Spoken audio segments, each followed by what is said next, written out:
And welcome to my humble little office. My name is R. Keith Andrews. I am a spiritual guide and paranormal adept. The journey continues today on, good question, June 29th, 2024 at approximately 4:31 p.m. PST. Now, I've returned to this world for one primary purpose, and that is to remind people that working together, we can make this a better world for virtually everybody. Now, I bill myself as a spiritual guide because the tools I offer are the exact same tools that I personally use in my day-to-day life. And the philosophies of life I talk about are the same philosophies I personally utilize to guide virtually every move I make. Now, I know these tools will work for you because they continue to work for me and have literally worked for thousands of others over the years, depending on their own personal effort. And we can tell my throat is going to work well tonight, so we'll see what happens. Don't know what's going on there, but we'll work with it. Now, before I get into it, let me just make sure I've got things organized here. Today, we are literally going over a number of the various different races, of the consortium, as well as a few odds and ends as they come up. But just giving people a couple of minutes to get in here. And before we get into it, go all the way back up, and we have, whoa, you are in with the gold. How you doing? Hopefully things are going well enough. And LA, how you doing? I know your day's been busy. Can you believe it? We are down to less than 6 weeks at this point, I think. No, not quite, just barely over. And Preacher, how you doing? Long time no hear. I got some bad news for you in one sense. I won't be able to arrange a trip this year. I'm already booked solid. But that means I'm going to be looking at it early in the new year. And, I got asked, what pray tell are you hanging around a transfusion place for? Obviously, things aren't going as well as we would like. I screwed something up here. We have Wu gets the gold, we know that. Preacher, you have the silver. And then we have Kevin is in with the bronze. How's it going, Kevin? Glad you can make it. And Joe, welcome as always. You are in with honorable mention. Adam, how you doing? Glad you can make it. And we have Eternity Eternal in. And just scroll down and make sure we get everybody that we can. And that's where we're starting. So, I was thinking of starting off with Roche, but I'm going to wait until Rachel gets in here. I think it was Rachel that was asking yesterday. So, with that in mind, let's get started taking a look at the Ilarian. Now, the Ilarians come in multiple different... Now, where are we? The Ilarians are... Well, basically, they're Terianthropes. Meaning they look animalistic, but they are bipedal. Now, you got to understand something very important about the Ilarian. They come in multiple different forms, multiple different baseline appearances. And I'm just pulling up, not that one. There's the Ilarian. Now, many of you guys are going to look at the Ilarian and you're going to go, oh, that's a werewolf. And in all fairness, from a human standpoint, that's pretty much what it looks like. And again, the pictures that are being shown are the ones that are that are coming out in the second printing. Now, real quick update for you on that one. We started final edit today. Oh, nicely timed, Nathan. Nathan is in the house. And of course, tonight at 9 p.m. Pacific, Nathan has his quantum show. Oh, what do we got? Yeah, talk about nice timing on that one. So absolutely drop in. If you like what he has to say, give him a thumbs up. if you subscribe to the channel and share the daylights out of the thing.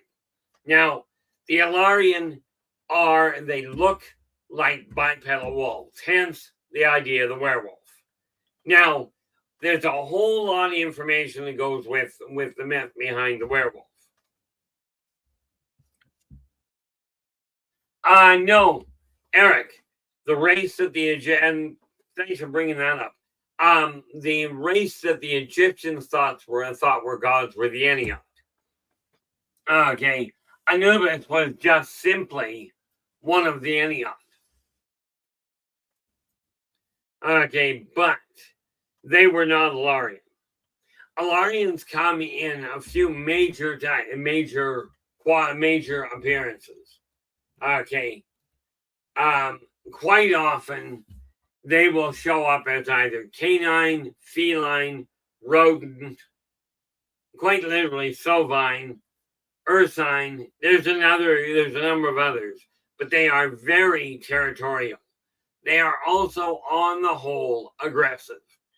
Now, I had one genius tell me they were going to track an Alarian down in the Alarian's lair, just to get to meet them.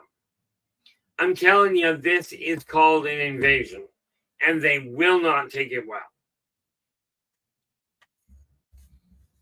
Okay, but the Alarian are very much. Now, the picture I've got here is simply the canine version. Now, we call them canine because they look like Terran dogs. Okay, like Terran wolves. That bipedal, I admit. But that's why we refer to them as canine. It's a word that people recognize.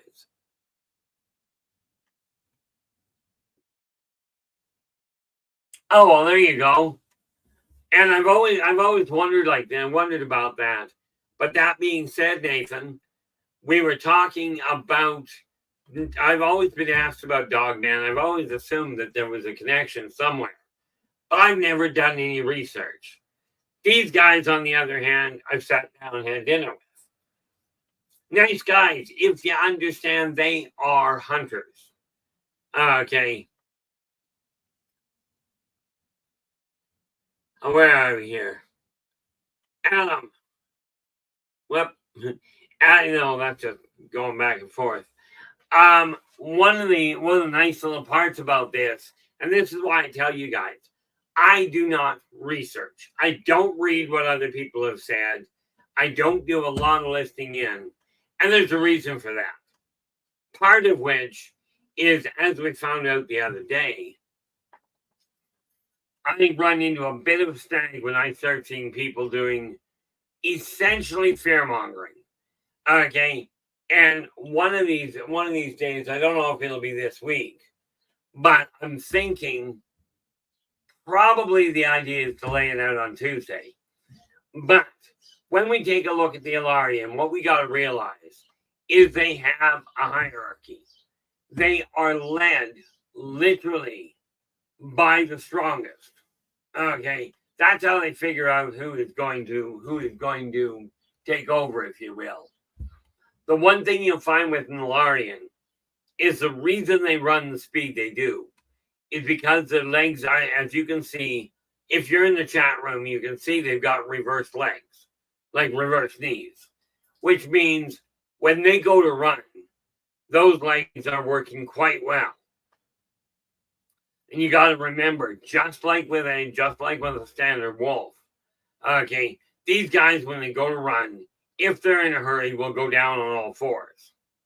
Okay, they are absolutely vicious, and they will tell you, when they're hunting, they hunt on the run.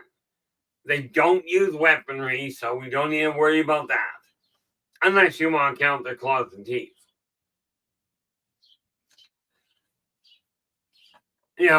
But you'll notice they have a tail.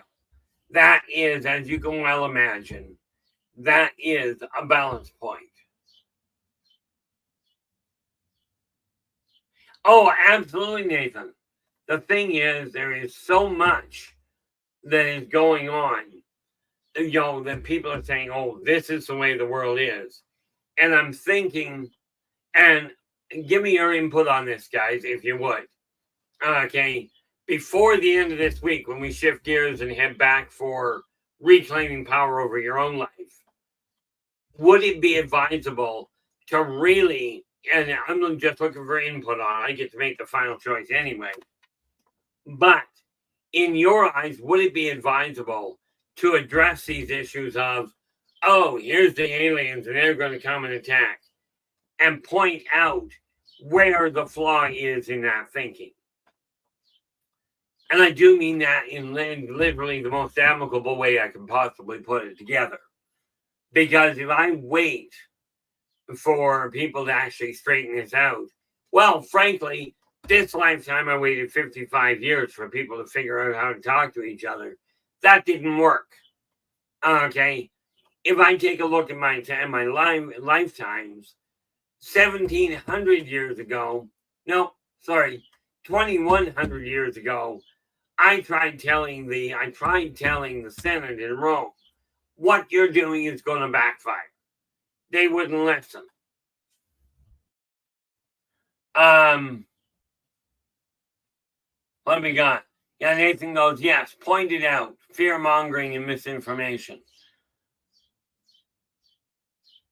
Yeah, I think it's time we did, because the number of people that are out there going, the worry, all these races are going to kill us and the elites are aiming to bankrupt us, etc. I'm telling you, like, I got told something today, and I'm not going into it because I'm just not getting into the political side. But I will tell you this. Something that really struck and caught my attention. I'm also not going into the religious side. But you go back, 1,500 years. Every time a leader was put in place, they were in their 30s or 40s at the latest. They still had the available 20 to 30 years. Today's leaders are all 1 foot in the grave and the other one on a banana peel. I'm sure of it. But it's time we start looking at this. Now, the Ilarian are real simple. They are essentially a clan. Okay. What did I miss here? Oh, here we go. I'm just, preacher was just putting in. They always make it sound like they were stalked, attacked, or otherwise threatened. I think that is because it sells better than I was completely ignored as the cryptid went about its business. Yeah. I mean, I was talking to somebody the other day, and I'm not going to tell you who. Okay. There was a guy that I was talking to, and he turned around and told me he was in touch with the royal lineage of a race that I know does not have a royal lineage. It doesn't have a royalty, period. Okay. And this is the kind of thing. We've got so many people saying, like the people I was talking to that wanted to chase an Ilarian into his own lair just to meet him. Well, I'll tell you what, you'll fare better if you're walking with a grizzly bear. At least the grizzly bear will just kill you outright. He won't play with you. But the Ilarian they are one of these neat little races that are very aggressive. They absolutely are hunters. And by the way, humans fit the bill as being a meal. So going into their lair is not necessarily a good idea.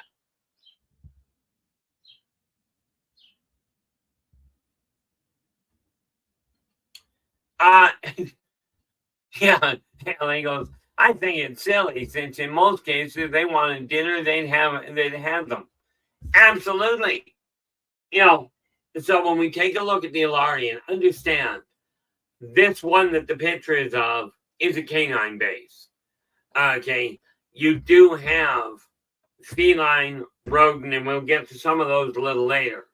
But I call them that base. They are, in all fairness, not even human. Not even Terran, never mind human. And by the way, let's get one little detail here. The Ilarian themselves, Okay, I just want to double check one little detail here. Okay, now, when you take a look at the Alarian, okay, a purebred Alarian will not reproduce. Okay, they do not pass on any kind of infection. But here's the thing. Hybrids and half-breeds can. But the thing is, the person that gets infected does not all of a sudden, like if you're looking at Skyrim, you gain 3 feet in height, massive long jaws, big claws. Not gonna happen. What happens though is the illness that hybrids and half-breeds can pass on through biting, okay, is literally an illness of the brain. Okay, it drives people completely off the deep end. You know, but like I said, this is only your hybrids and half-breeds. Now, if you did, now the reason I say hybrid, if the Zeta Reticulans are the ones that built the hybrid, they filtered all that out, isn't going to happen. But all races working on hybridization don't have that same ethical concern.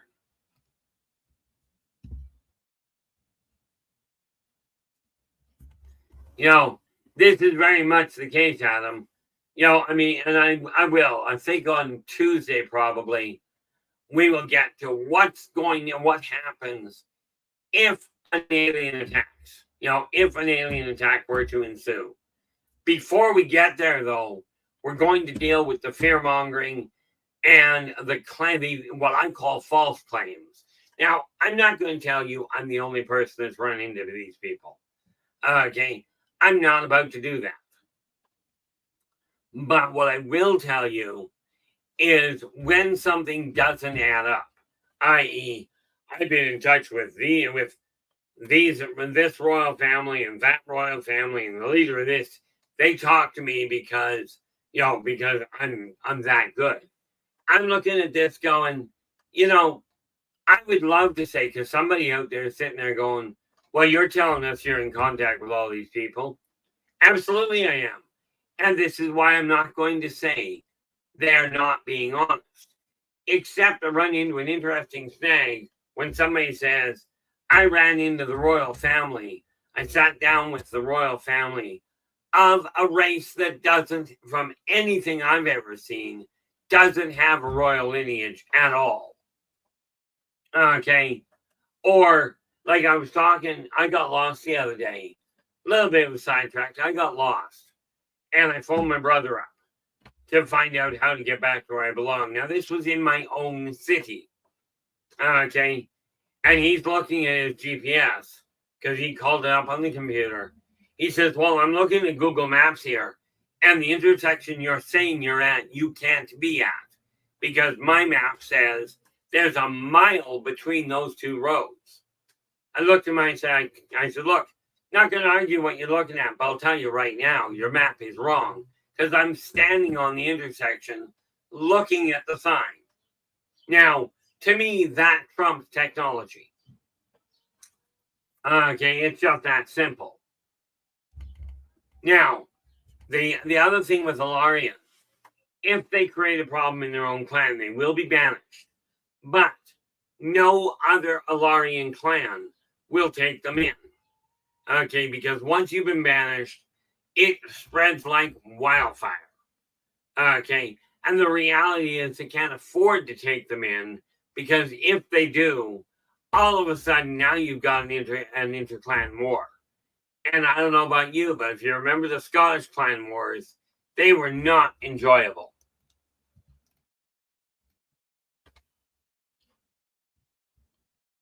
Yeah. Preacher goes, my encounters were basically uneventful. A tacit acknowledgement that we knew of each other's presence and weren't going to interfere with each other. And that is ultimately the best one behind it.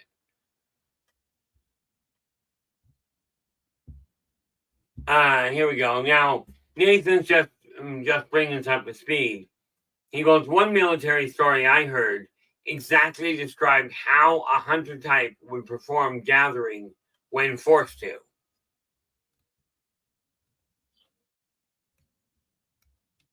Yeah, this is the thing.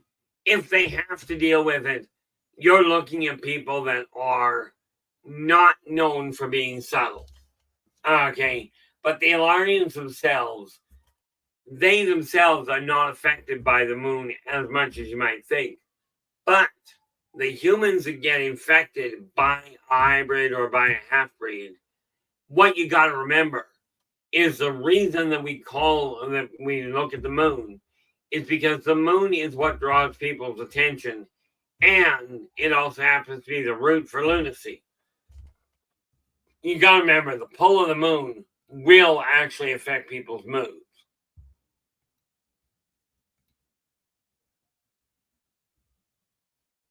Yeah, and Preacher goes, Earth versus the aliens or Bambi versus Godzilla. Either one, not going to be a good setup. I do get a kick out of it when I start talking to people, right? And like I question my own knowledge. I really do. But I show people some of these pictures I've had drawn up, and they're like, that's exactly what I was seeing, what I saw, but I can't, I didn't know what it was. And I'm going like, okay. So I'm questioning my mind, and these people are going, these are the way they are. Now, let me just grab my pad here. Guys, like normal, I got one of these silly things. But it works like an absolute charm. Now, like I said, I'm literally waiting. I figure when Rachel gets in here, we will deal with the two feline races. Since she's the one that asked, I think. Okay, but let's move on, shall we?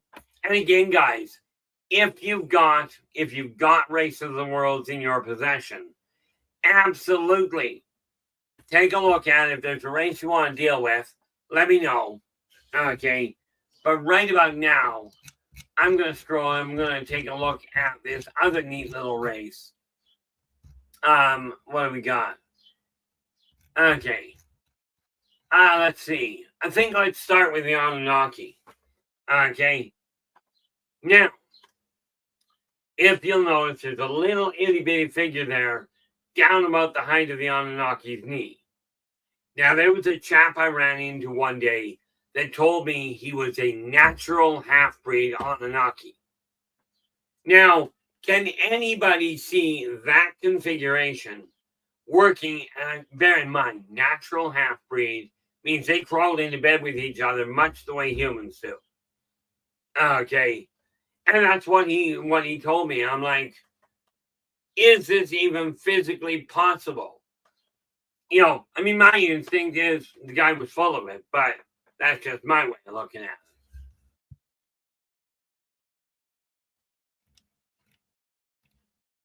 it.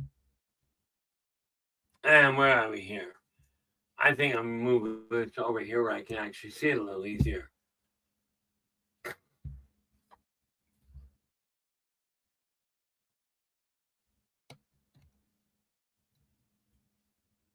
Oh, there we go. Yeah, the one that Nathan was talking about, the military incident, was basically the critter went and attacked a truck carrying food rations for soldiers in the field. Okay, they are not inclined to create a major problem, although you really don't want one with them anyway. Oh, there we are. Preacher goes, my copy's back in North Carolina.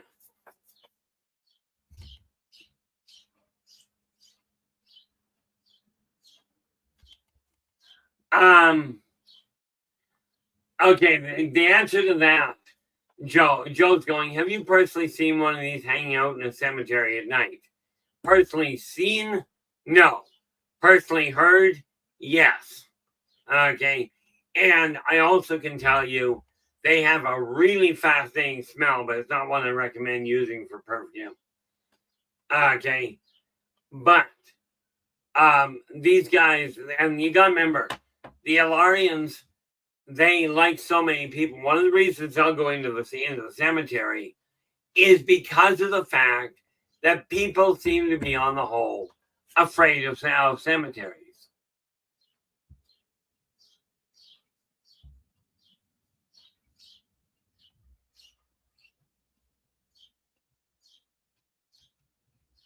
Oh, okay, preacher, we haven't covered them today. So yes, before the end of this, as a matter of fact, we'll get to that ASAP. Preacher's just asking about the daemon, the ones that abducted him. Okay, but with the Anunnaki, now here's the thing. You guys don't realize it, I'm sure of it. But has anybody here seen old photographs or of archaeological sites, new photographs really, where you take a look and people are standing beside a 6-foot tall head? Okay, understand the Anunnaki walked the earth at the same time the dinosaurs did. Okay, but they were treated like gods by the other humans. I can't picture why Neanderthal would look at Anunnaki as a god, or why Cro-Magnon might. Okay, can you picture with somebody that size where the problem was in them seeing them as gods? Okay, but these bones that we're finding all over the place, okay, are absolutely mind-boggling. Okay, but these are the remains of the Anunnaki. Now, here's the thing. The Anunnaki, when we're sitting there going, okay, you think we're gods? This is great. So we can do what we want and you'll leave us alone. Now, the Anunnaki did not, from anything I have ever come across in any of the discussions I've had with them, they did not enslave mankind, create mankind, do whatever to mankind, and have them dig for gold. Gold is not the best conductor in existence. It's just the best one humans know.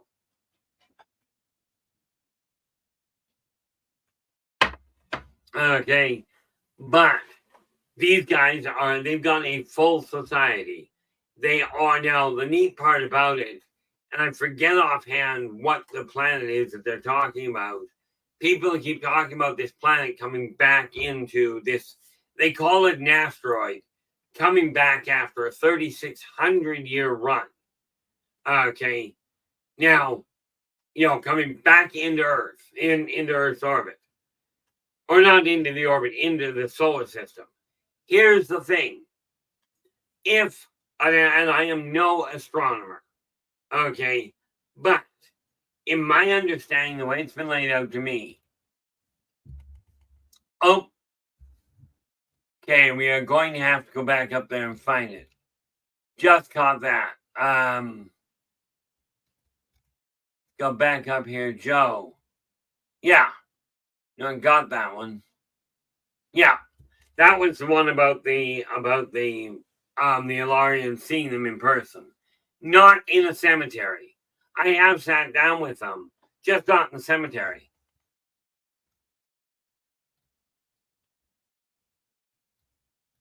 Now, what do we got?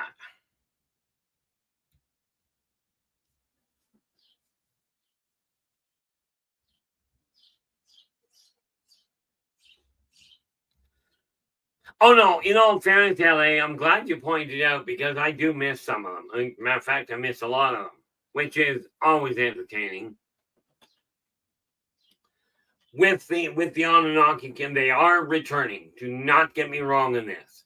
Are they likely to make landfall? I would not hold my breath. But you got to understand something about this ship that people keep talking about, this asteroid they keep coming and talking about. The Anunnaki they are not on an asteroid. If it were an asteroid, its simple coming into proximity would destroy our solar system altogether.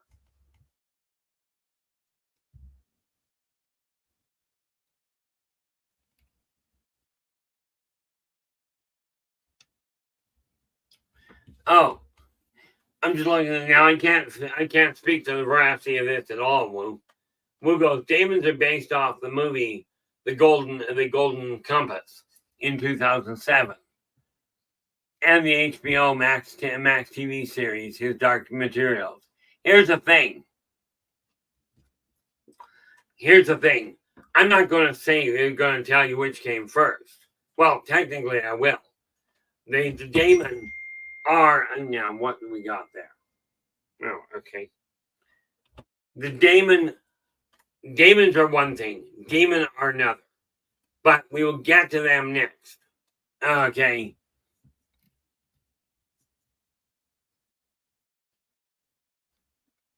Now, what do we got?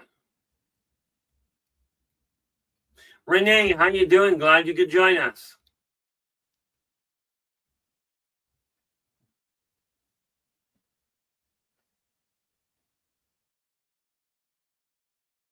See, the nice part about it, when we look at the Anunnaki, something you got to remember about this planetoid coming back into Earth's solar system. If it were an asteroid, first thing you got to realize is the gravitational impact would shatter the stability of our solar system altogether. Okay, but if, as I know it to be, and yes, I said I know it to be, with it being a ship, they can put gravitational buffers on, thereby stabilizing, thereby minimizing the impact on the local planets. Which, by the way, humans are not the only ones that would complain about that. Okay. Now, oh, yeah, here's the thing. Yeah, I just missed that. Oh, Preacher goes, with that size difference, Anunnaki must find the gravity a joke. Oh, yeah. The Anunnaki do not see this as a real big problem. Okay. Mind you, they're kind of like the philosophies in that field. There's a number of races that our gravity is like, okay, so we're a lot lighter, which means we don't weigh as much, but we've still got the muscle mass. So we're going to start pitching things around. Now, again, let's just take a half a dozen Anunnaki. Picture the amount of damage they're going to do in one city before anybody even gets to fire a gun. You know, this is the thing we got to look at. Now, Rachel, I see you are in the house. We have been waiting for you. Don't take that the wrong way. Glad you can make it. Now, I'm going to cover these in the following order. We will get to the Daemon Preacher. Okay, but last night, right before we closed down, Rachel had asked about the felines. Now, with that in mind, if we want to pop up the Rocher there, that would be appreciated. And there we have the Rocher. Yeah, and we'll pull that down. I did fine. I've got all this because, like I said, the nice part about it, with these pictures, I have now started final edit. Final edit on Races of the World. Way down here. Now, again, the Rocher are literally, they are a hunter, they are a hunter race. These people do come to Earth because they are coming to hunt. You got to understand, they are forbidden to hunt humans. They're forbidden to hunt the sentients. So they come after, they are, if you will, big game hunters.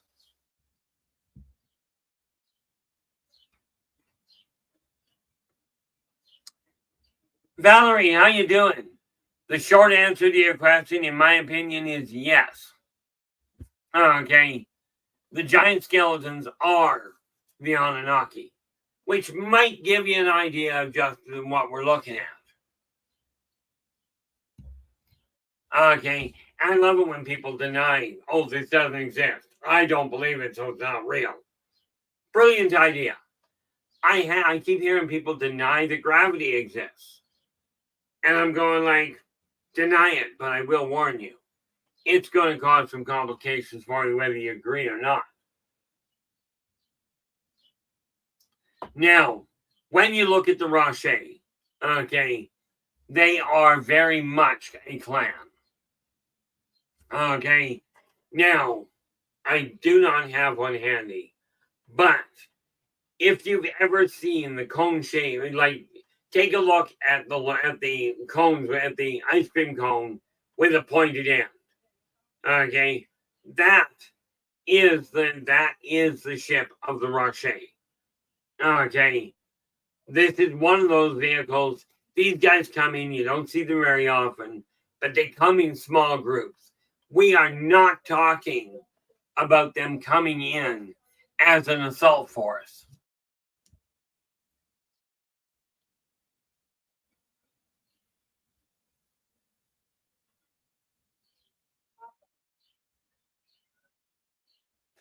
Nathan, the answer is absolutely. The moment you say could, absolutely you can. It could be. Okay. Do understand a lot of the information was suppressed back then, is suppressed now, because humans are essentially a fear-based race. Okay. The Rocher, when they come down in small hunting parties, and they are literally going after game. Okay. They're going after game that has a challenge. In that respect, they're very similar to the Muldock. Okay. And we'll deal with them in a little bit, maybe. Certainly tomorrow or the next day, before the end of the week. But the Rocher, they are hirsute. So a lot of the issue of clothing that they wear is literally so other people, if they see them, will assume that, like, if they see them through the bush and don't catch the tail, they'll assume they're looking at another hunter, and that's it. Cuts down on the amount of conflict.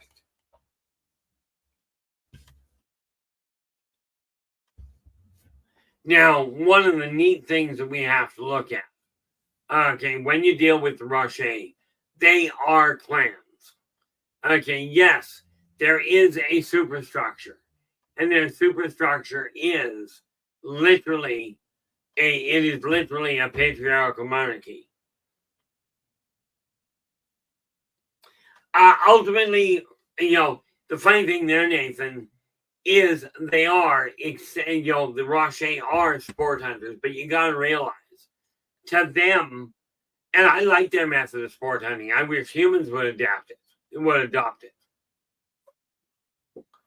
Okay, when you take a look at the Rocher, they go, okay, you take a look, like if you're looking at the picture there, take a look at their claws. They fight with natural teeth and claws. Okay, to them, it's the thrill of the hunt, the thrill of the chase, the thrill of the battle. But they go in hand to hand. Now, I've always said, and you're gonna love me for this one, and you're gonna hate me, in all likelihood. People talk, humans talk about sport hunting. I am 100% in favor of human hunters going, I'm going out to kill myself a gorilla and hang his head on the wall. I want the pelt. I got no problem with it. I figure absolutely let them. Preacher, ultimately, yes. Feline Klingons is a good way to put it. But the thing with human sport hunters, I'm going to kill an animal so I can prove I'm big and tough and strong and I'm special.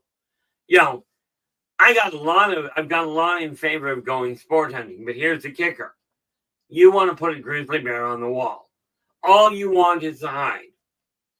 Absolutely. Here's a spike club, because that's all they've got. But I'm quite willing to look at it and go, hey, from your standpoint, you want to go out sport hunting and take down a grizzly. I'll tell you, they've got much stronger, much thicker hide than you. So here's some football armor. Let's give you a fighting chance. Here's a spike club. You bring that sucker down, leave the rest behind. The nature will take care of it. Okay, go ahead and try and kill it with a spike club. That's all they've got. Okay.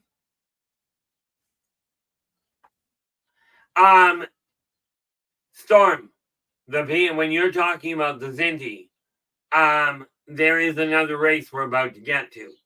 These guys are not of the same caliber.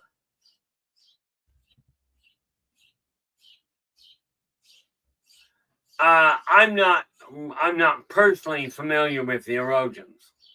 That's why I'm not personally familiar with them. I've watched the entire series of Voyager, but I got memory like a sieve. But the Roche are literally, they're stealth hunters.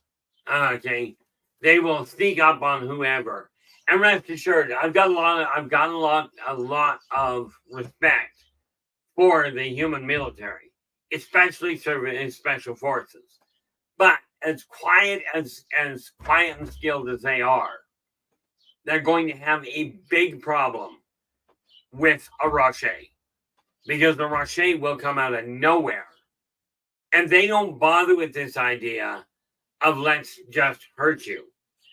They will literally pass by the back, and one of their favorite spots is to either take the back of your neck out with a single swipe, or if you're too big for them, which does happen, they'll land on you and they'll sink their teeth into the nape of your neck. And if you look at the teeth on those things, we got an interesting problem. Okay, they'll sever your spinal cord and then drag you home for dinner. Oh, by the way, bad news. They sever your spinal cord, you won't necessarily be dead, but you certainly won't be fighting. Then they'll take you home for dinner, but you're still alive. Okay. Now, Joe's asking, where do these things live? Deep, and they live deep in the jungles. Okay. And what you're looking at there, you're looking at 5 to 7 feet. They're about the size of a bipedal panther. Bipedal panther or bipedal mountain lion, cougar, that sort of thing. They are very slender, very equipped. Yeah, Alien Moon goes, hopefully somewhere else. For the most part, the Roche will stick to the woodlands. Okay, they're not much for open hunting, but they absolutely are capable of it. So when you look at the Roche, the thing you got to realize is these guys will defend their pride. You jump on one of them, and you can bet you're taking on the entire pride. It will not be a one-on-one fight, which, by the way, does not make it a good fight on the part of the humans. Okay, I will be dealing with all that a little later. But these guys, like I said, they come in. The thing is, a cone ship will show up, drop off a hunting party, which is usually at most a dozen people. Okay. Yeah. Nathan goes, it makes me want to go to Peru. Yeah, Joe, they are very real. This is the thing. So many people will literally say, well, I've never seen one. I'm telling you, lack of proof of existence is not proof of non-existence.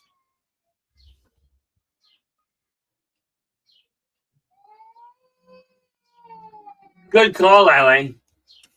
I came across I was lucky. I met an actual live Black Panther. And I'll tell you, they are massive. They are absolutely massive.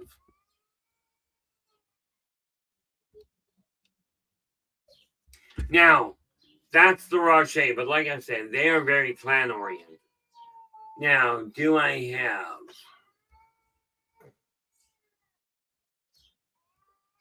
No, I've got it somewhere, so I am adding to these.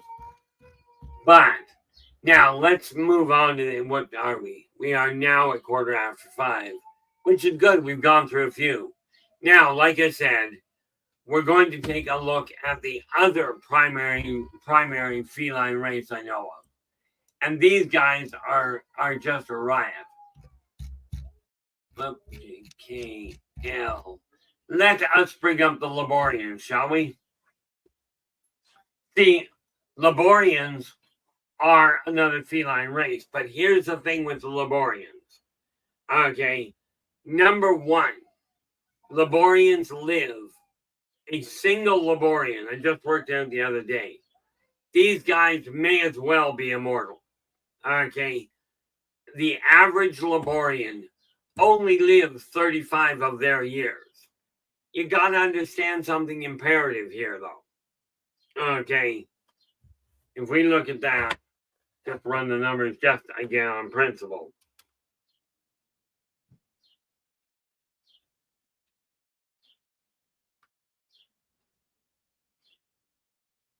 Okay. Yeah, I did. I made a mistake there. The average Laborian will live, assuming it doesn't get killed in combat or by accident. The odds of the accident not good. Assuming they die of old age, their average lifespan compared to humans is 12,000. Nope, that's wrong. That's where I buggered things up. If we take 365 days, multiply that by,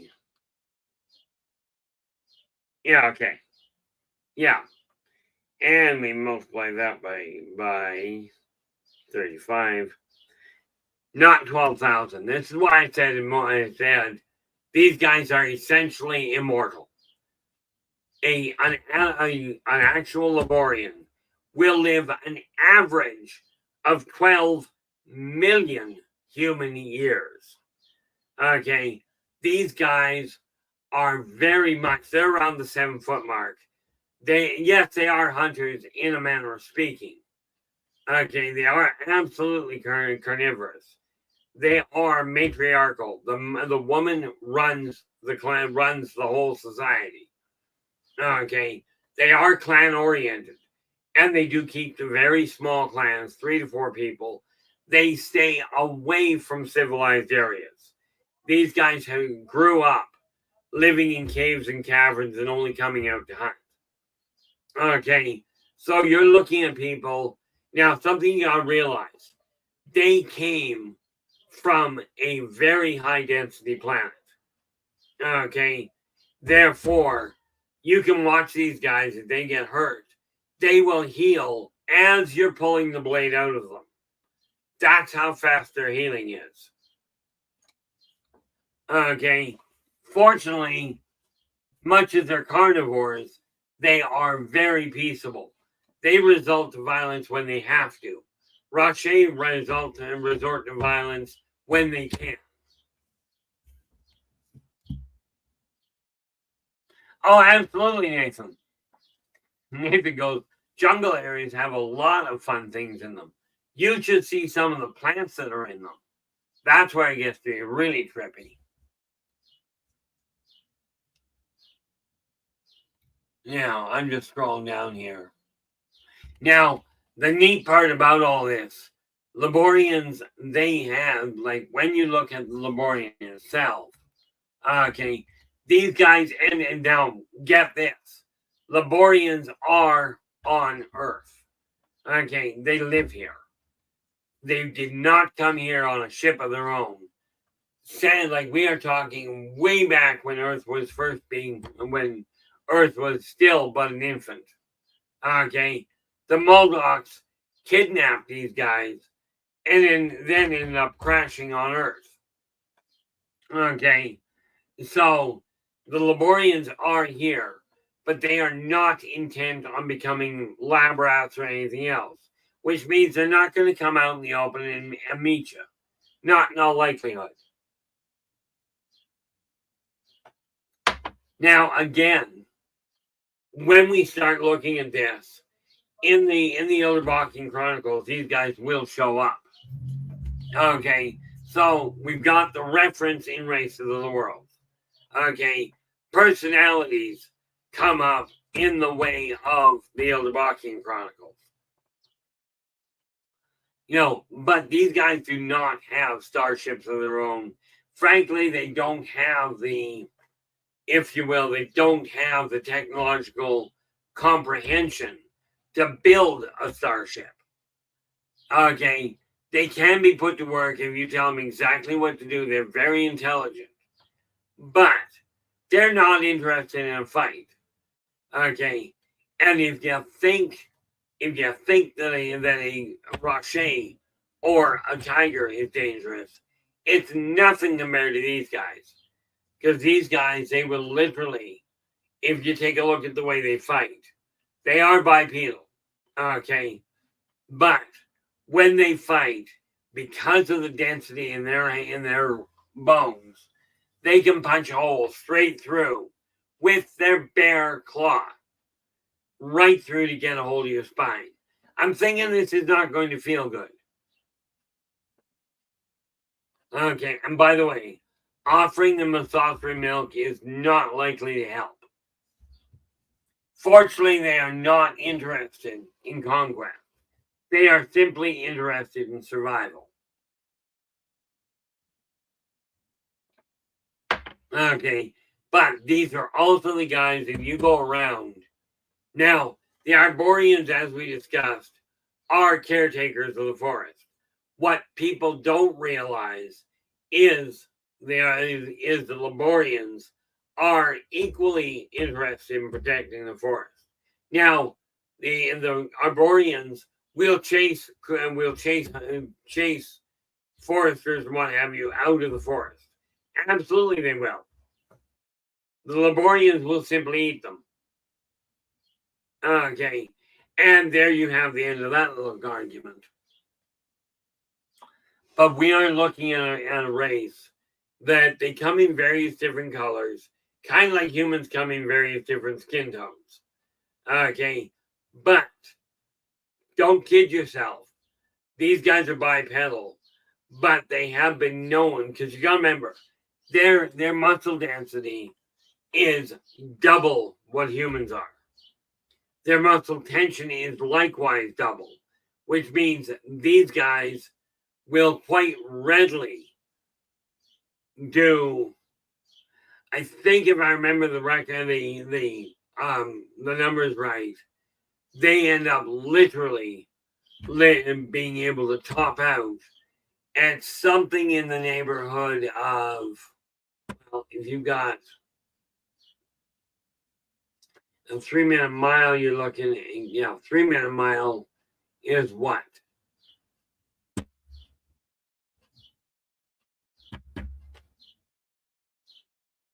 Yeah, you're looking at something in the neighborhood of probably about 35, 40 miles an hour. I honestly don't know.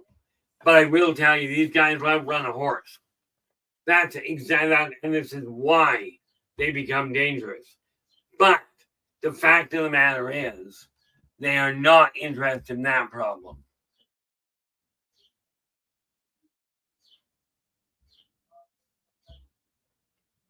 Oh, there we are. Thanks for the hands up there, Storm.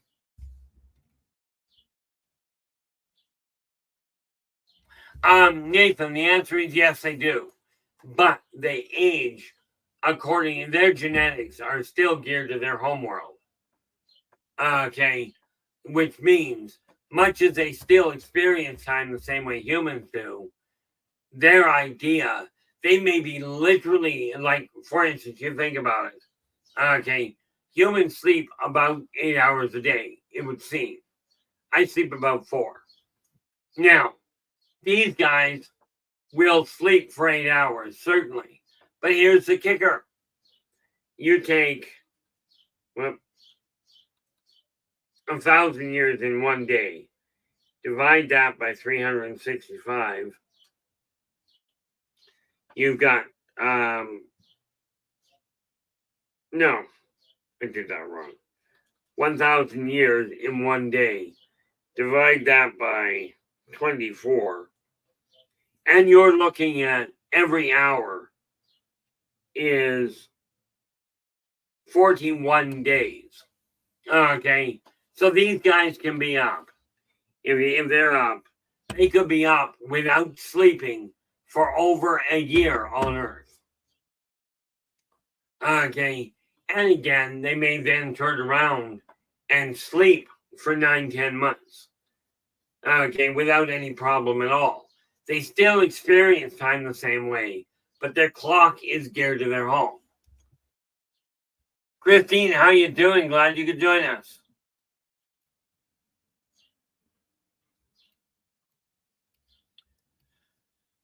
What do we got here? So what you got to remember is I use the term feline or canine because that's what they look like, not because that's what they are. Markham Ryan pops up, he goes 20 miles an hour. Now that's normal for a Laborian. Okay.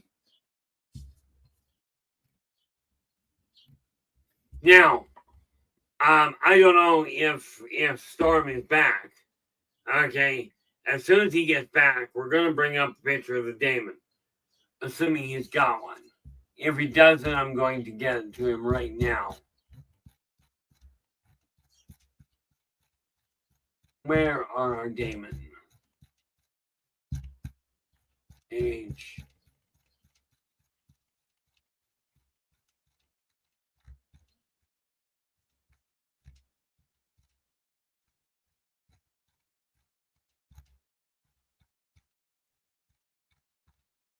There we are.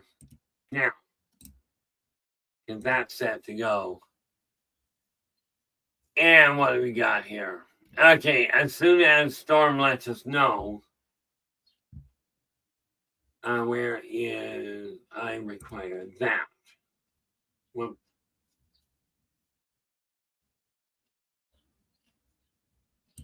that's what I need.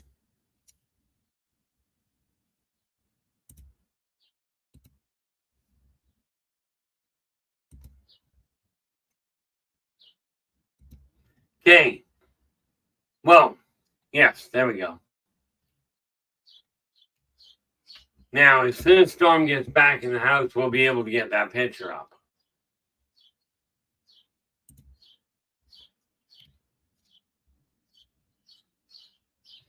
Okay, perfect. Now, daemons, these are the ones the preacher was asking about.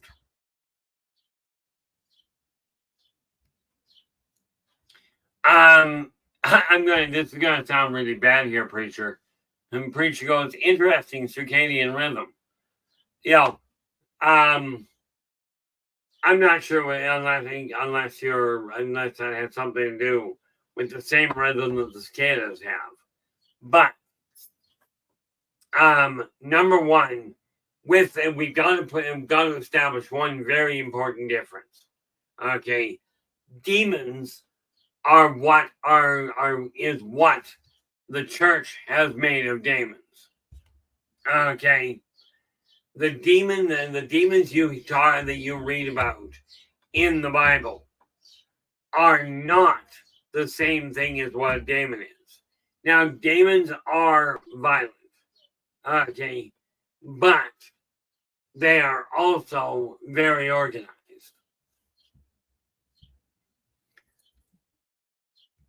Now, what do we got here? I think this is the right one. Yep. Daemons do rely on scaring people into doing what they're told. Absolutely, they do. Okay, and the best way they know how to gauge people is to take a look at literally what kind of reaction the people have. If they try and scare you, okay, it's just so they can see how you respond. But this one picture, just to be clear, is not the only configuration for a daemon. Okay. They all are very combat capable. But what you got to remember with a daemon is every one of those spikes will cut through plate mail. Okay. In a medieval setting, these guys are going to play absolute havoc. By the way, they cannot, unlike some races, they cannot tangle with tank armor. But when it comes to personal armor, you can bet they'll open it up like a can opener. But daemons are very, number one, and you'll love this. Let's start with the reproductive cycle. They actually are asexual. They simply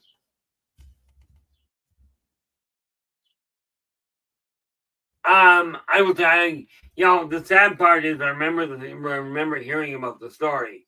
The reality is I don't read. Okay. I write a staggering amount, but I don't read. Aside from, I have in the last year. Okay. But when you're looking at daemon, some of them are excessively violent. Okay.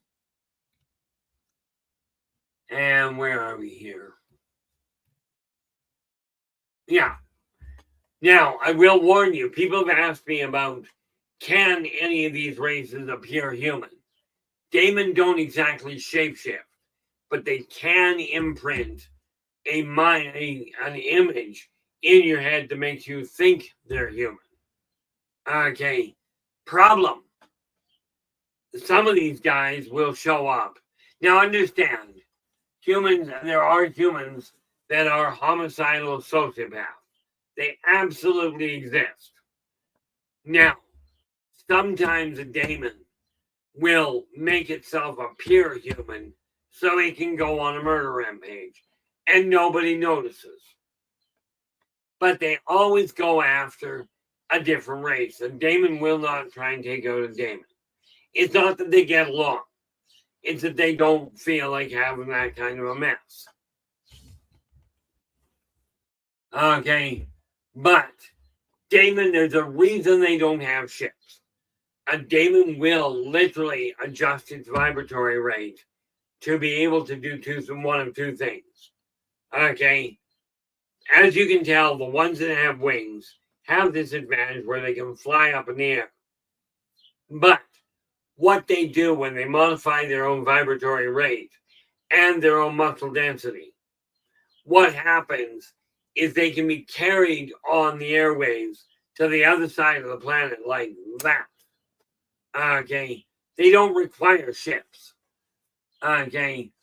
But one thing you got to realize is there is a whole series of network channels that you can utilize to travel from one world to another.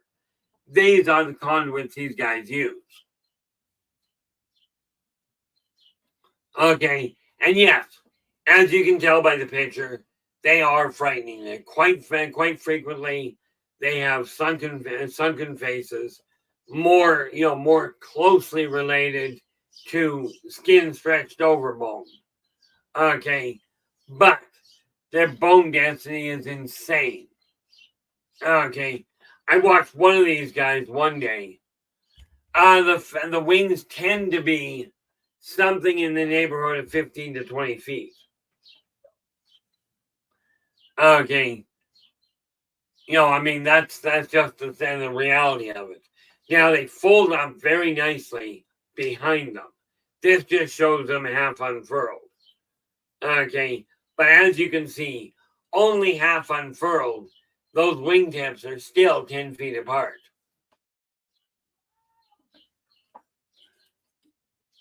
Now, the thing is, the daemon go where the challenge is.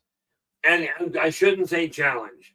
They are not hunters per se, but they are volatile, vindictive, and they love to feel the pain that other people are going through.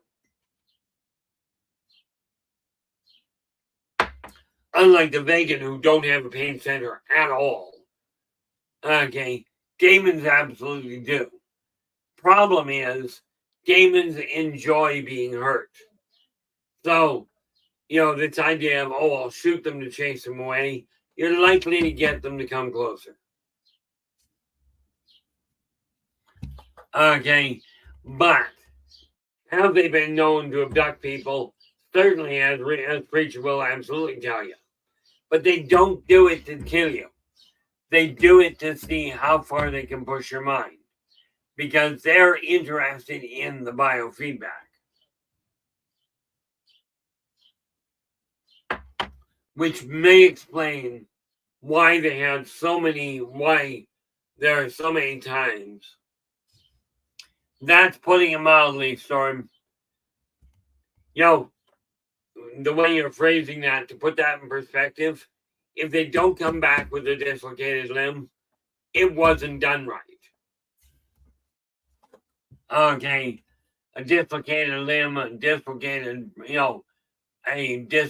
jaw, they do not go after permanent damage. But they absolutely feel if they're not feeling pain, then it's not happening, then things aren't working right.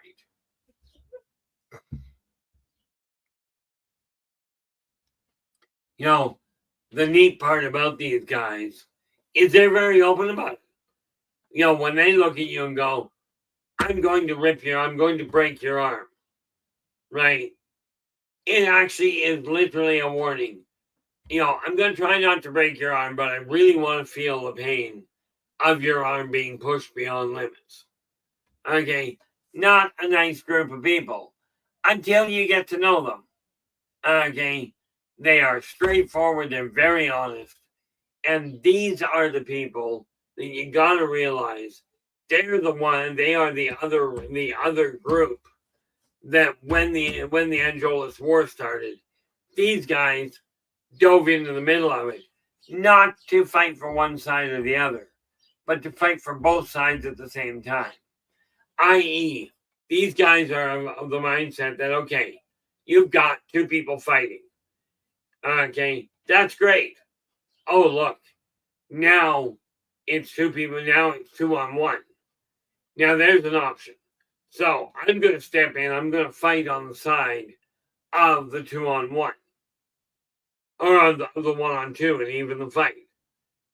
Now, while that fight goes on, one of the original two assailants dies. Now, it's now 2 against 1 again. So a demon may do one of two things. It may either walk away from the fight, because it's no longer an even fight, or they'll draw it so that it's 2 against him. Okay, and by the way, guys, male demon are far less aggressive than female demons.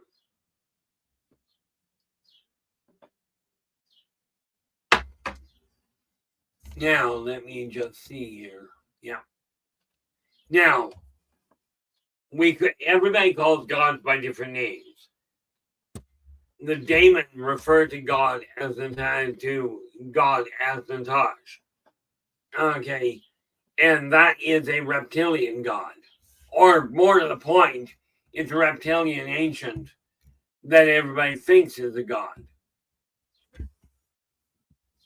But these guys, again, do not have ships to travel with. They don't require them. They just simply step out of sync and go where they have to. Now, hopefully that makes sense. Now, where are we? Give me that.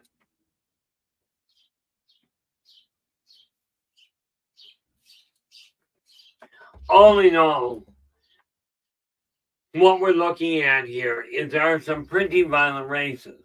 Now, I don't think you got this one. You might. Storm, do you by any chance, what was the name of it? Do you by any chance have the picture of the Kindlar? To find it more readily, well, here, we'll give you this. Let me dig around real quick and take a look. Okay, doke. If not, I've got it ready to go.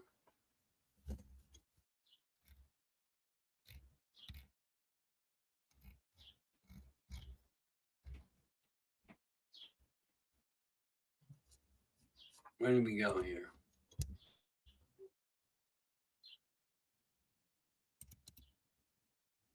Okay.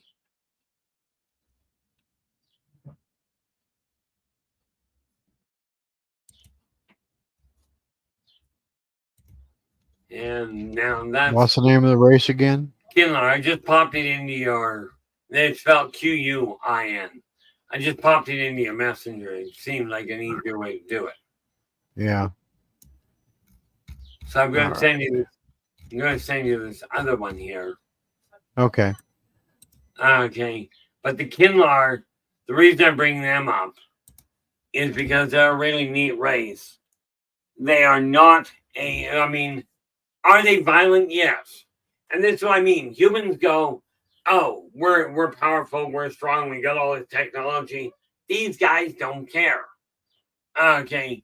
As a matter of fact, the neat thing with the Kinlar, did I copy that?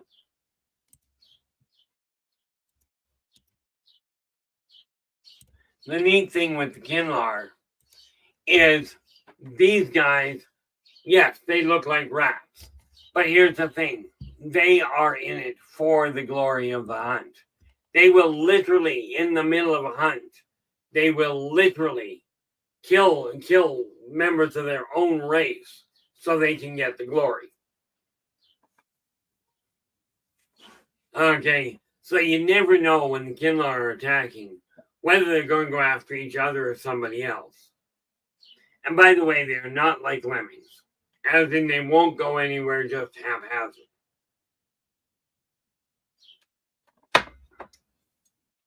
But this is one of those races. Well, let's get back up to the Kinlar, because otherwise I'm going to give you the wrong info.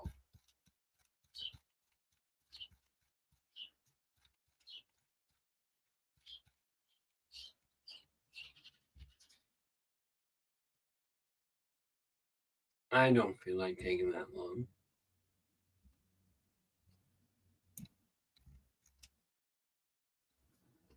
Jumping chimney.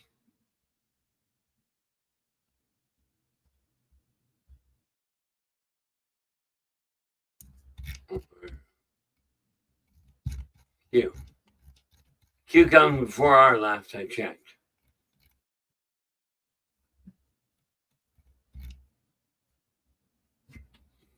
Okay, now, here's the neat little thing.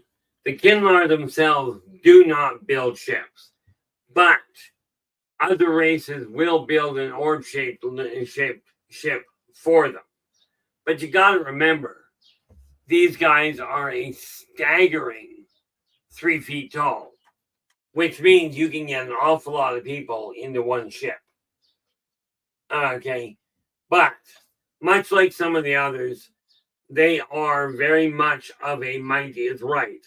But the problem is getting them to work together can be a royal pain in the neck because they are very emotional and very quick to temper. Okay. But, and the other thing you got to remember is they've got, as you can see by the picture, they have they're bipedal, they got 2 hands, but that tail of theirs is a weapon. It is not just designed for balance. Okay. Nasty part with these ones is they will consume their prey in the middle of a fight. Okay. But you notice we've got a lot of races. I hate that.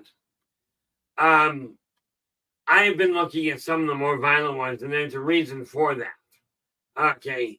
So many times I hear from people going, oh, the aliens are going to attack and we're going to fend them off. No, you're not. Okay.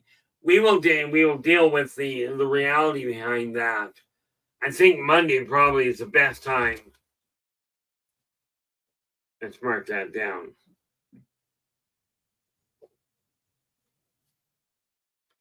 This is Saturday, so today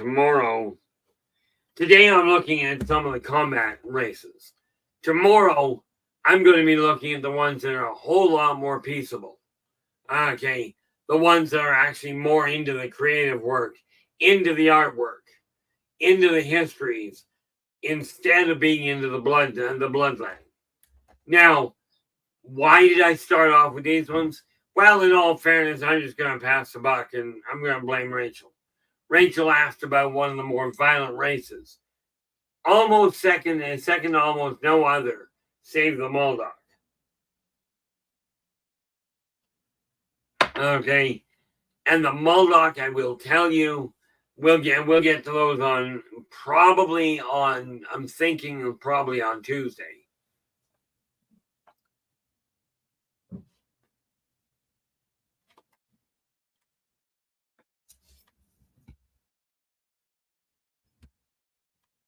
Oh, not a problem there, Christine. Let's face it, we don't bring them down. You know, we depress people, but what the heck? And again, the thing with the Kinlar is they do operate like you will see orb ships, but operationally speaking, we're looking at 6. You're looking at a ship that is probably, they do tend to be orb shaped, about 15 feet in diameter. But those are only with 4 or 5 people. Okay. They have been known to hitch a ride on other ships. The only ship they tend not to hitch a ride on are one, like, there's a couple that they won't get on. One of the biggest options, let's move that over here where I can see what's written.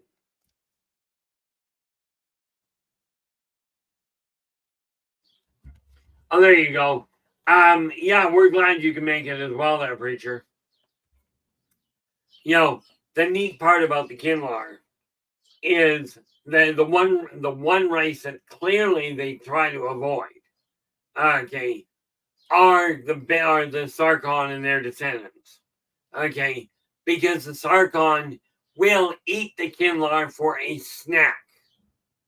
Okay, it's just that simple. There's a couple other ones that will as well. But the Kinlar are not known for being cooperative with other races anyway.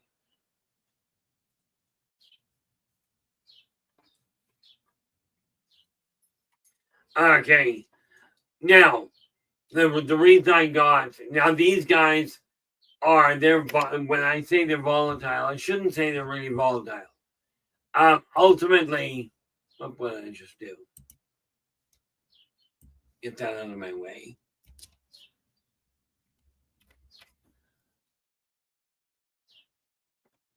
Now, why, pray tell, would I look that up? Oh, well. Anyway, the Kinlar are a race that is extremely competitive with each other. Okay. They are, although they will cooperate, they've got a common threat. If you've got 2 clans and they're fighting, you bring a common threat in, they will drop every fight they've got going in order to try to tag team the new threat. Okay. And yes, they live in a cluster home. Okay. Meaning they don't have this idea of furniture and what have you. Not big on their list.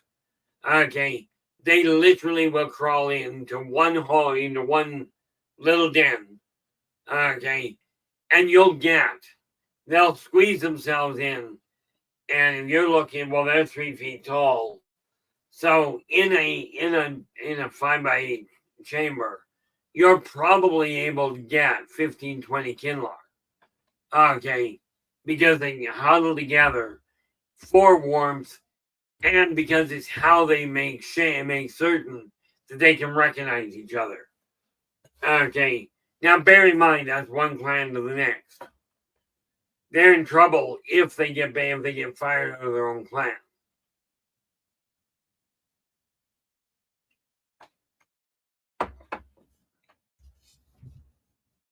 Oh, yes. Here's the neat little thing. When you think about it, okay, they are run by the den mother. Okay. But here's the thing. She says, go do this. Doesn't matter what it is. It can be go clean your room. Okay.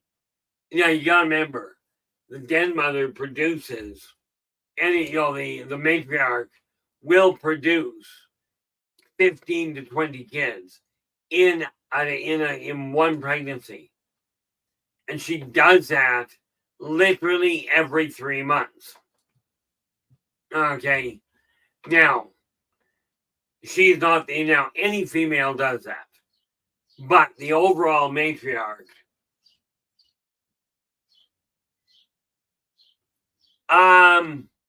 well, I would recommend wearing a plastic outfit. Primarily because you're looking at a bloodbath.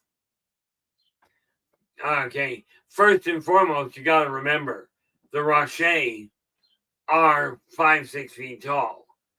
These guys are 3. Rocher only have the 3 weapons, their claws and their teeth. These guys have their claws, which aren't as big, their teeth, and their tail. Okay, but again, you're looking at a race that is very combat oriented. You'll notice I've been looking at races that are rather extreme on the violent side. But this is because I got thinking about it, and so many times, I listen to people going, "Oh, humans are just going to chase them off." Not going to happen.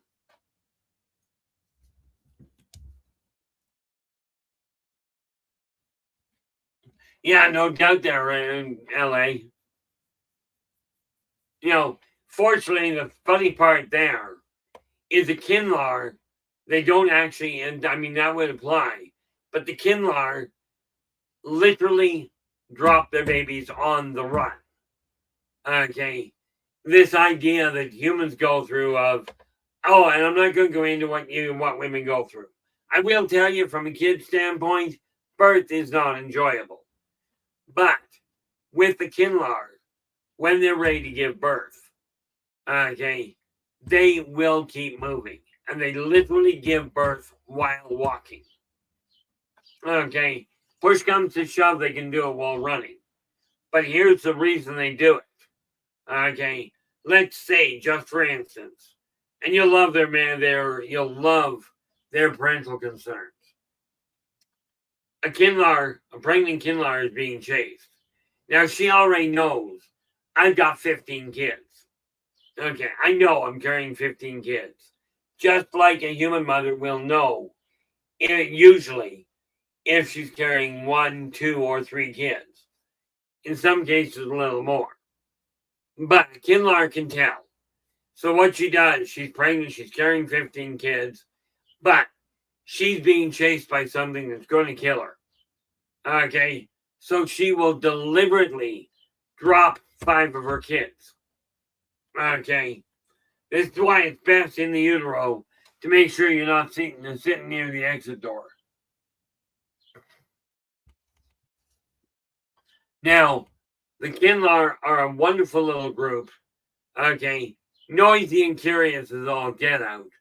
But, okay, they are one of these people, this is a group that literally puts family first. You know the old saying, nobody kills you but me.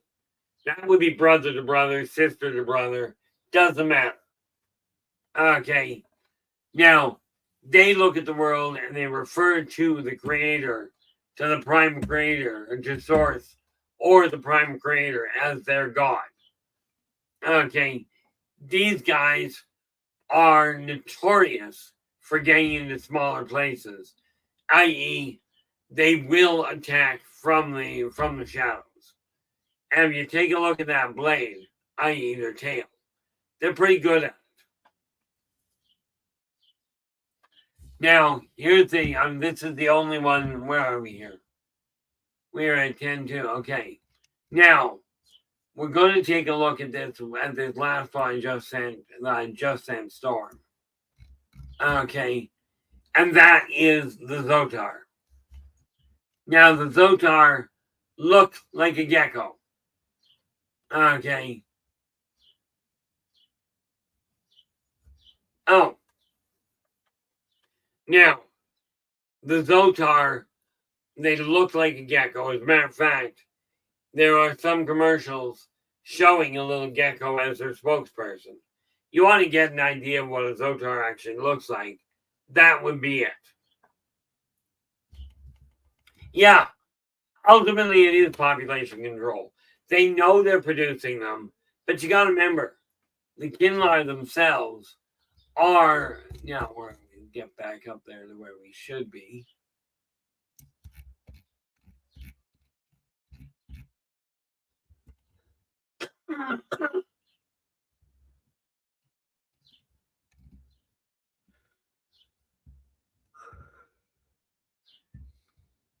Yep, we're tired, but that's okay. From their standpoint, and I've got more information on what I'm looking at here. From the Kinlar standpoint, they produce at a staggering level.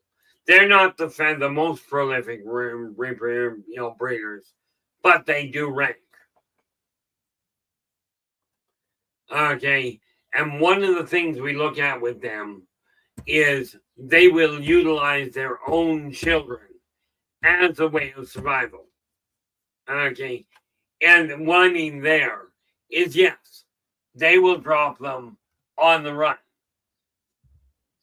Okay, but here's the thing. If they're low on food, they will take the biggest, they will take the biggest of the kids. Ow, that hurt. They will take the biggest of the kids as dinner. Now, of course, the thing is, they'll reach for the biggest, but the biggest will grab the littlest and the littlest child and stuff it into the hands of the parent. The parent at that point will eat the one that it got. Okay, but this is why I say these guys, they don't fear anything. They just have a very different outlook on family life. I.e., you die, the family gets to live. Done deal. Okay. I am curious what that actually means, but that's okay.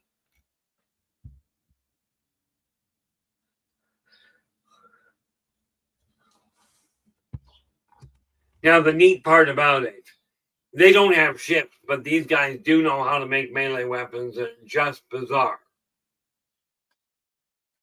Okay, the reason they don't have ships is that they don't make their own. It's literally because they don't have the material. But they're quite happy to learn to run them. Now, if we can get the Zotar up there, I hope I remember that I actually hit send. Whoop. Whoop, where are we?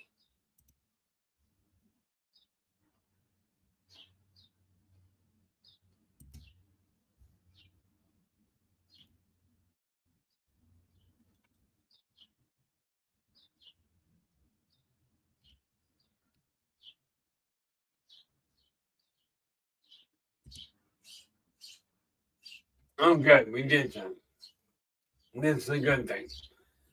Now, lost where I was.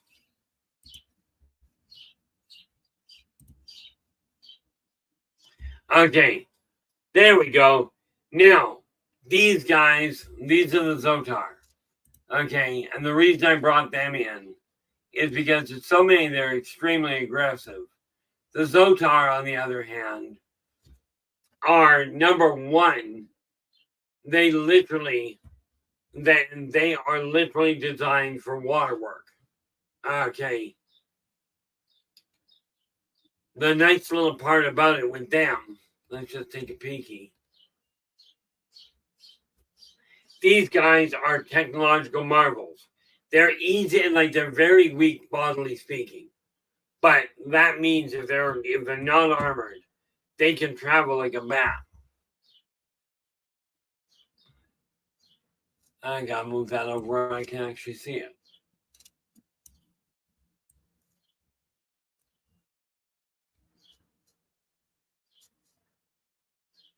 Yeah, okay. Now, I moved down over so I can see it for a second. The Zotar, they are technological wonders. These guys can rebuild anything. They can also tear anything apart, by the way. So what they lack in physical, thank you, LA. LA's just letting us know we're down to half an hour.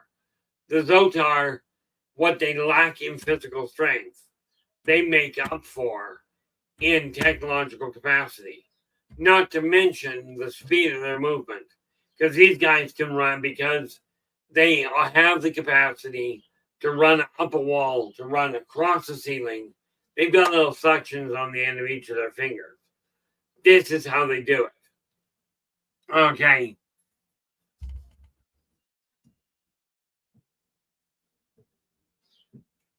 You know, the neat part about them is the Zotar are essentially a friendly race. Probably one of the more friendly. Okay. They stay in the shadows primarily because, well, let's face it, there's not much to them. And where are we? Yeah, here's the neat thing. Now, Zotar, well, did I do something funny here?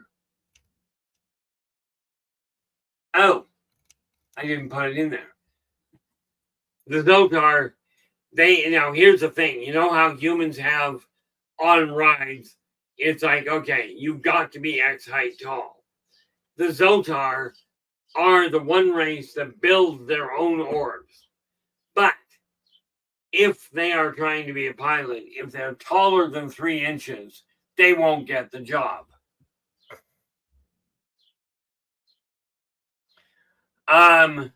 No, in all fairness, Preacher, the Zotar, they know how to mimic other terrestrial salamanders, or geckos. But what it is they hide their heads so you can't get a look at their face.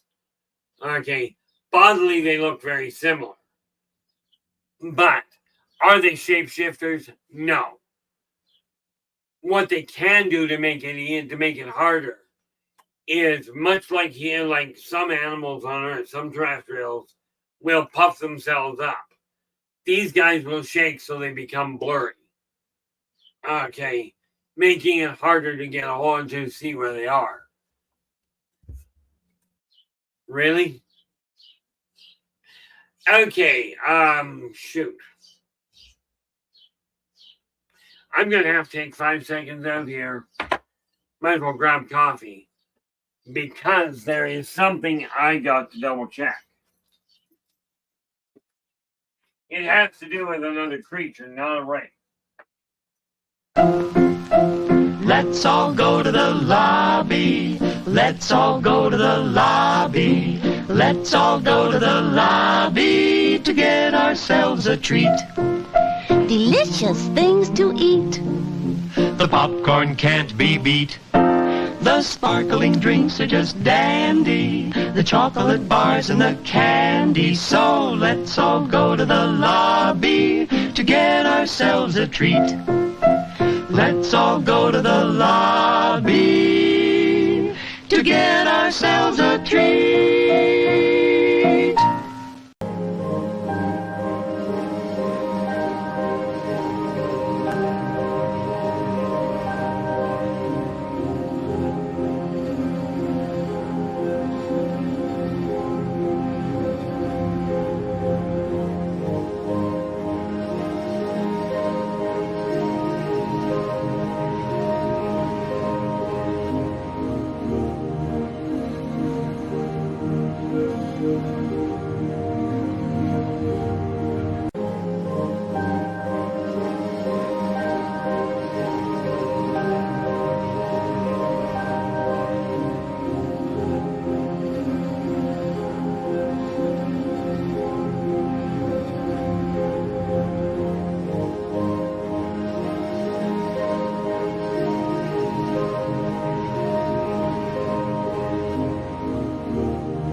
Like I said, guys, while I'm talking about this, quite often things pop into my head. Okay, about different things. And I've shown you this before. Okay. Now, as you know, I'm a gamer. Okay. If you play D&D, I'm sure you'll recognize this fine little guy. Hopefully. Okay. You guys, as a D&D player, call this a displacer beast. The reality is these things are very real, but not on Earth. Okay. This thing is called a Vicona. Okay. And it literally is a nasty little critter. But here's what I just got informed. That Zotar that you saw is from their world. Okay. You don't want to go to these guys' worlds because I'll tell you, much like on Earth, many of the creatures on Earth they use the same defensive techniques.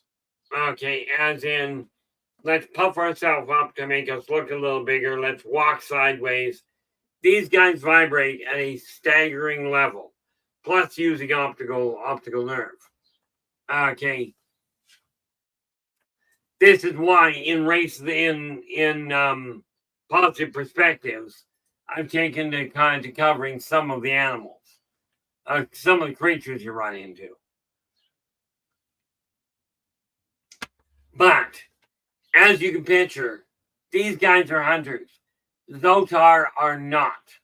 Zotar will run for cover at the first option.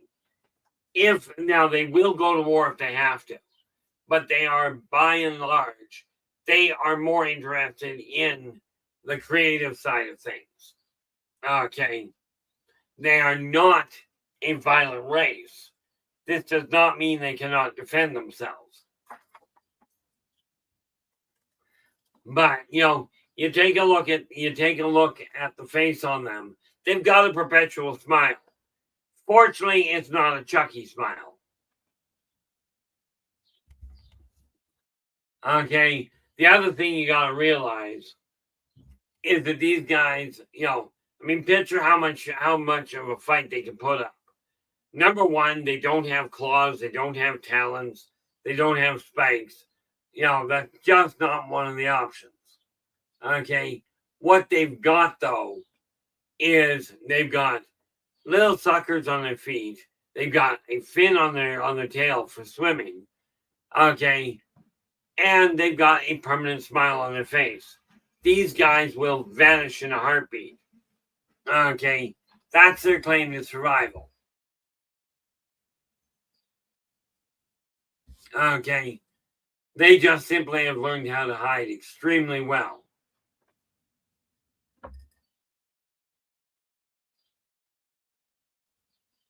Now, one thing we have to remember with these guys, okay, is we are dealing with a race that inherently wants to get along with people. Okay. They are a bit gregarious. Okay. A bit outspoken when it comes to enjoying themselves. Okay. They are not the biggest fan, the most adept at it. But what we got to remember with these guys is they are definitively one of the races that are absolutely not a direct threat. Okay. In other words, if you do end up running across them in a negative fashion, the odds are they're going to run off and stay away from you. They're not likely to come back looking to even the score. But don't forget, these same guys, because they turn around and make friends virtually everywhere they can, they have a tendency of having a whole pile of other races that are more than happy to beat the heck out of you. Okay. You take a look at a Korbor. Now, Korbor will beat, and you know them as dwarves. They'll beat the heck out of you just because you're there. Okay. Especially if they haven't had their mash in the morning. But as you can see, now, let me go to the bottom end here, because I had to make a recount. Where are we? Oh, almost all the way to the bottom. Yeah. Right now, And I'm still adding them to it. I've already got in the back of Races of the World. I've already got the list we were talking about. At present, we are actually looking at 119 different races. This is why I've got so many I can work around on. And I think by the look of this, I may... No, that's not right. I may have only 118. I think I'm going to double up here. But the point being, I started final edit on Races of the World this morning. Okay, so now we are on track to me. Obviously, ain't going to have it done for the end of June, which was pushing anyway. Okay, but now we are on final edit, making it get there. Oh, LA goes, it's raining here, much needed. Yeah, we're overcast. We're not getting rain right now.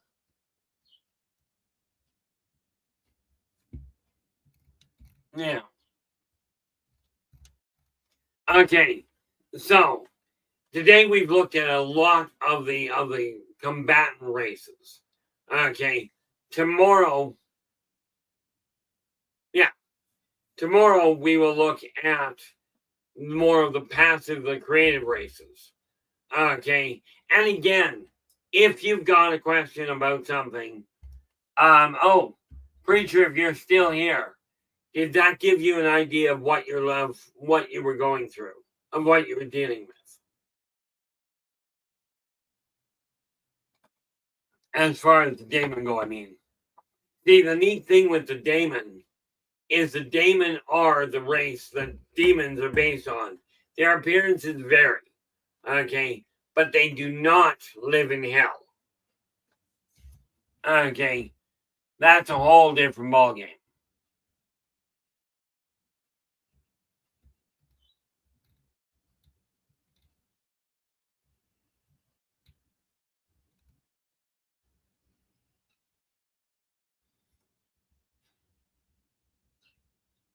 Perfect. I'm glad to hear that. Now, the nice part about it, and again, I'm going to be looking at and getting some of the other stuff done, but especially where it comes to what I've been writing. Okay. Oh. Well, unless I misunderstand there, Preacher, I'm betting dollars to donuts you didn't panic when you ran into them. A lot of what they would have found fascinating with you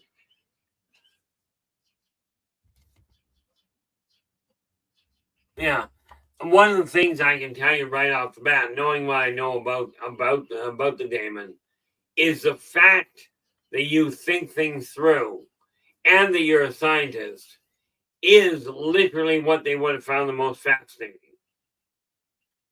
Okay. Odds are they didn't say a whole lot because, well, let's face it, probably didn't figure that you had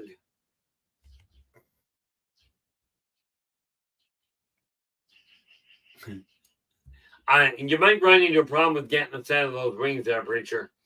I can see there being a problem. Because, see, the biggest problem with getting those wings, where are we here? All the way back. The biggest problem with getting a set of those wings is they grow them. Okay. But not all of the daemon have wings. Some are built a whole lot more, if you will, structurally sound. Okay. Like I remember seeing one that I literally watched a daemon one day challenge, and it was funny watching him because the daemon had horns built like a ram's head. Okay, that's the way his grew. And because of that, and because of his size, he looked at it and goes, okay, there's a Corvor. I'm going to challenge you to a headbutting contest. Not necessarily the wisest move. Okay, because the Corvor brought their head back to have the headbutting contest. I mean, talk about going right into his purview. Okay. Damon hit the core bore. Damon split both horns off the side, right? And was out like a light. The core bore just looked at the ground and went, bear. Actually, in all fairness, their term for it is jumbo. Okay. And he just looked around like thump, jumbo, and carried on.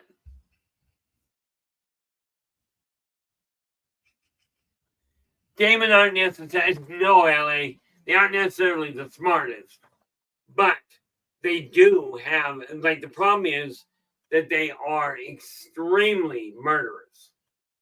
You know, they like inflicting pain. You know, the neat part about it is that they are a very violent race, and the Corborn love to fight. You know, that's the neat part. When Damon goes, I'm going to challenge you, the Corborn goes, bonus. Right. But the Corborn aren't dumb enough to go, oh, if you win, I'm buying the beer. You can guarantee they will, the Corborn will run into a problem. Now, I wonder if I did it here.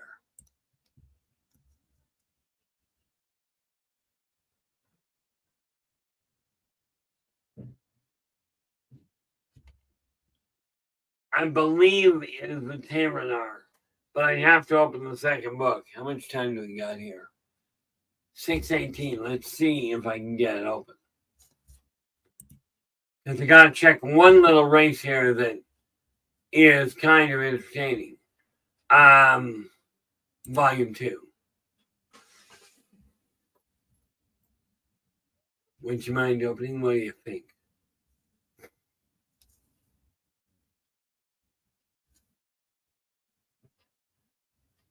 There we are. Believe it's a Tamanar. I'm just taking a look to make sure. Whoop, you.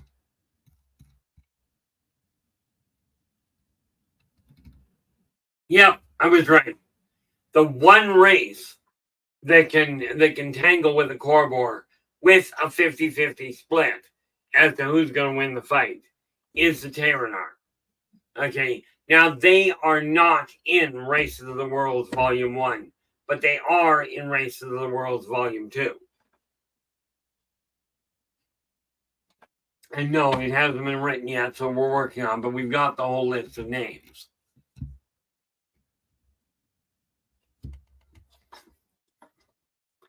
Thank you so much, Joe. I really do appreciate that. And I'll tell you, if it weren't for Storm and LA, you know, we would have a heck of a problem. Like, we wouldn't be able to do anything near what we're doing. Quite honestly, the fact that we can bring up the pictures now is rather convenient. Okay. And it is one of these things that I have wanted to be able to do for a very long time. But, you know, it takes a little bit of work. But that is why I say Storm and LA have done a phenomenal job of picking up the slack on that one. You know, but yeah, the Tamanar, you know, we have other races that I can go into, but we're running out of time here rather quickly. Oh yeah, you know, and you got to remember, a lot of the races in Race of the Worlds Volume 1 are literally bipedal. Okay, many of the races in Volume 2 aren't. As I'm sure you're aware, a bipedal body is not the most effective body.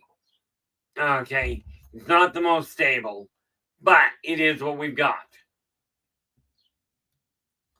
Now, what we're looking at here, okay, I'm still trying to figure out what we're going to do. Because, see, in 2 months, July, we're fine. Okay. But August, from August 13th to the 27th, I'm not going to be at home. Okay. So whether I manage to get a show done or not is a toss-up. Okay, because I'm not really planning on doing a whole lot. Like, as far as taking tech with me. You know, there's just too many things that I want to be doing while I'm on holiday. And, you know, realistically, in 61 years, this is the first year that I've ever actually booked holidays out of the area.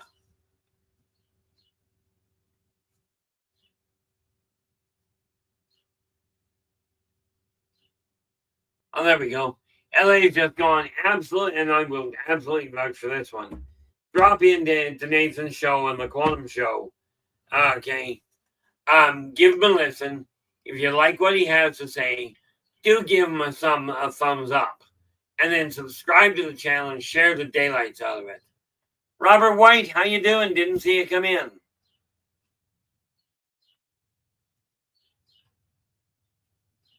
Oh, heavens, Robert. These races come from all over the place. Some of them as far as 2 wormholes away. Okay, some come from Alpha Centauri, some from Zeta Reticuli. A few of them come from Wolf 235. Okay.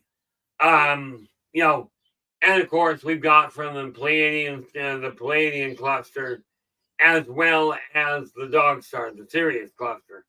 So, yeah, they are from all over the place. Okay. Some of them, like the Zerzics, come from the last rendition. They are one of the few species that actually make the transitions.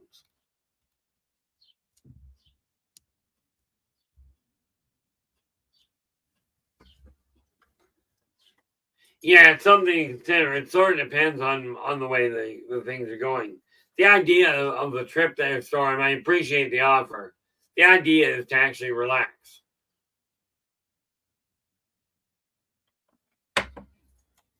You know, so we'll see how that goes. Where are we? Oh, we are down to the last few, aren't we? Now, the nice part about it is when we are taking a look at the way things are changing, it is now time when you're getting a better picture of what we're dealing with in the way of other races. None of these are trying to run the world. Okay. Now, tomorrow on Sunday, we'll be looking at some of the more passive races, the ones that are really creatively inclined.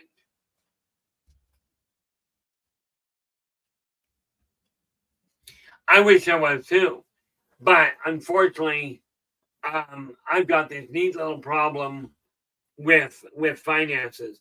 The sad reality is, Preacher, the estate that was supposed to come through 2 years ago, I just found out maybe another few years before it comes through. So I've got to work around that. And we're not going to get into the side, not here. Tomorrow we're going to be dealing with the with the more passive races. On Monday, we're going to take a look at this whole issue of misinformation, fear-mongering, that side of it. I am not the best spokesperson. Okay, I'm really not. But the amount of garbage that's being spewed out there is insane. So on Monday, we're going to deal with that as best we can. Okay. And then on Tuesday, we're going to take a look at some of the creative side of it. Don't know exactly how that's going to work. I think did I did not. We had discussed something and I forgot what it was, so that's okay. But with that in mind, where are we? We are there. Of course, I'm looking at, where are we?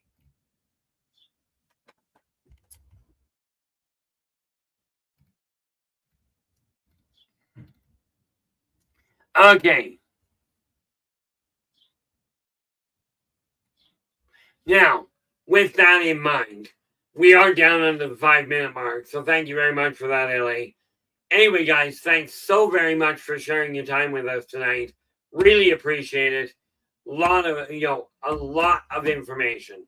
absolutely make notes. If you got questions, bring them back. Okay, or drop me a line. Absolutely. Now, I will be back again tomorrow. But until then, take care of yourselves and each other. And for pity's sakes, stay positive.